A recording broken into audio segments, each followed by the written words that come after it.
Welcome to Untamed Beer. I'm joined today by my friend Nathaniel, also known by his surname of Lord. And we are here today. We're brewing, I'm brewing a 10-gallon batch of IPA, and he afterwards is going to brew a 6-gallon batch of a Hefeweizen. And we're going to take you through it, and we're going to show you how we brew the Untamed way.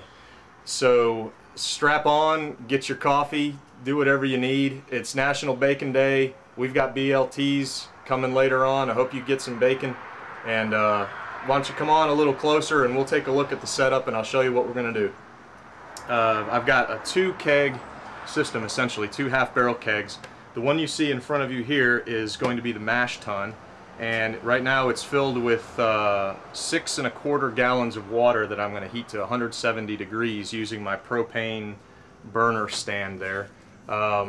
The 6 1/4 gallons comes from the fact that I've got 25 pounds of grain that I've already milled and I'll be using in the mash. The ratio is generally about 1 quart of water, of strike water, per pound of grain. So, you know, you do the math, 25 pounds, 6 1/4 gallons. And so one other thing I wanted to show you, inside of the mash tun, it's a little strainer device I have. And it's using a spring inside of that little like a mesh tube type thing. That serves as sort of instead of a false bottom, I use that to strain out the grain so the water can get out and it doesn't stick when we sparge. And this keg you see right here is the brew kettle. So once we mash and drain all the water, it's going to go in there, and that's where we're going to boil the wort. That's where the magic happens. So now I'm about to do the ceremonial lighting of the flame. Again, we're going to heat the water to about 170 degrees. Once all the grain is in the mash tun, the temperature will drop to about 150, 152, which is what I want to mash at. So here we go. I'm going to turn on the propane. Well, set my coffee down. Turn on the propane.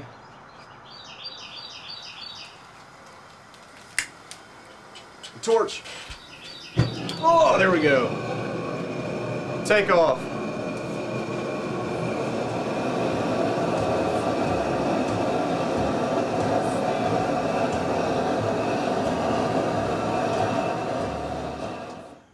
Okay, we've cut the heat.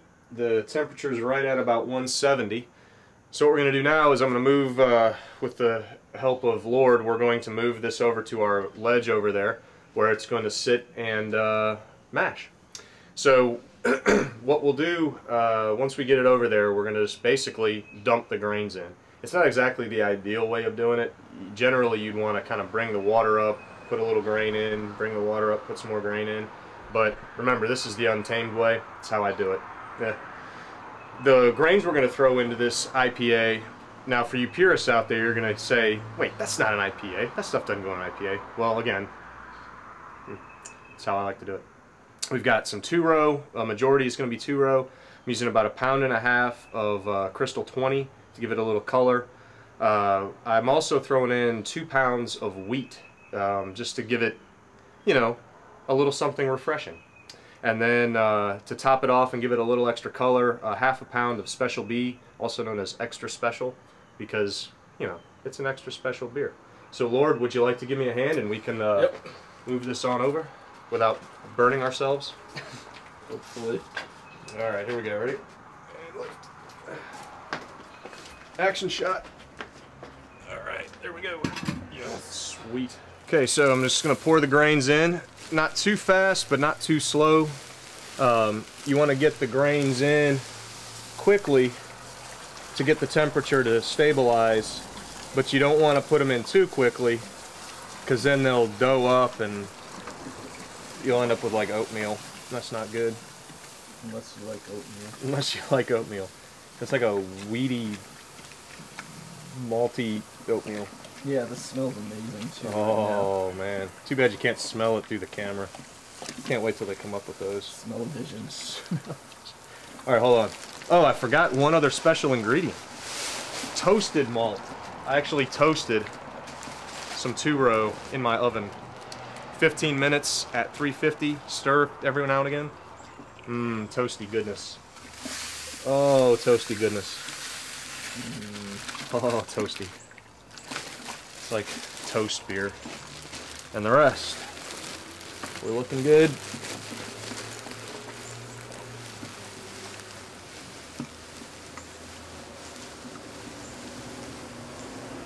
Here we go. We are in. Now we just gotta stir this bad boy. I'm gonna take a temperature reading just to make sure we kind of hit our target. Remember, we're going for about 152, 150, 152, something like that. It's a good moderate mash temperature. Give us some decent body, some good alcohol. Nothing over the top.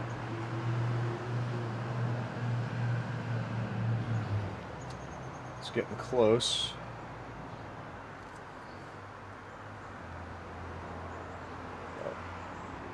I really need to get one of those digital things. I'm definitely not professional. Use mine, but it would make your beer taste like meat. Meat beer. Meaty beer. Kind of appropriate for bacon day. Yeah, we should throw some bacon in the We mash. should. Just a few good strips. Yeah, it's right at about 150. I think we're good, man. Good. You want me to get the lid? We'll wrap Yeah, it up. we'll seal it up. Be good to go.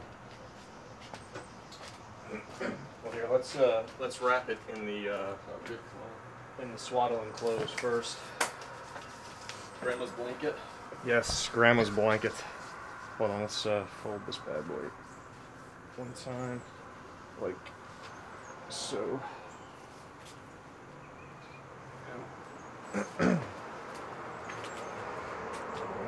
Let's get this thing like that.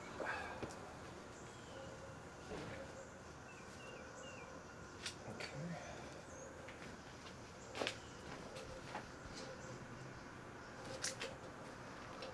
Get that packing tape.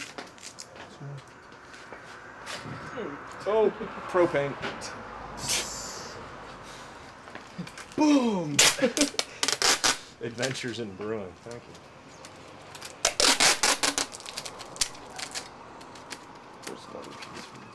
If Grandma only knew that her blanket would someday insulate beer, I think she'd be proud.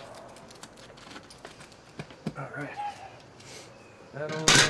Put a couple towels. Insulate it. I'm gonna grab the little lid thingy over there. Actually, I'm gonna use that. Just throw that on there for giggles, and we'll let it sit for about an hour. Bada bing, bada boom. See you in a few. I think it might be Bloody Mary time. What do you think? Yes. After the coffee, gotta go with the Bloodies. Okay, so we've been mashing for about an hour at about 150, 152 degrees, and now we're going to begin the transfer process from the mash tun into the brew kettle, which is down below. The first step is going to be the Vorlauf, which is kind of a fancy word for setting the grain bed, essentially, so that we can filter the wort from the grains. So what we're going to do first is take a little bit of the wort and drain it into this little thingy here, little teapot, short and stout.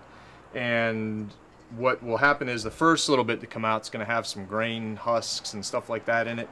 So you don't want those getting into the brew kettle if you can avoid it.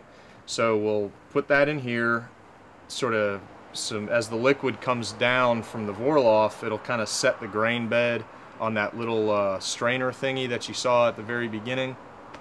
And this way then the grains will act as a filter, so that as we move the wort into the brew kettle, it'll kind of strain through all that, and all the sugars and everything will rinse off of the grains, which is, you know, what we want to do. We want to get as much of those sugars off the grains as possible.